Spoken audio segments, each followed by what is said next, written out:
जिला नीलमर के खानापुर में वाक़े गवर्नमेंट हॉस्पिटल में आंखों का तशख़ीसी कैंप का इनेकाद अमल में आया। कैंप में Pembi primary health centre ophthalmology मुआविन officer Venkati Velugu, programme coordinator Ram Reddy ने आंखों के अमराज में मुब्तला खानापुर, पेम्बी और कड़म मंडल से ताल्लुक़ रखने वाले 135 अफराद का तिब्बी मुआयना किया।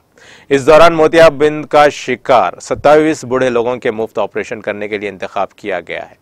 रिम्स ने बताया कि आंखों का ऑपरेशन मुफ्त किया जाएगा और उनको ऐनकें फराहम की जाएंगी। इस प्रोग्राम में हॉस्पिटल के सुपरिंटेंडेंट वंशी माधव और शकील ने शिरकत की।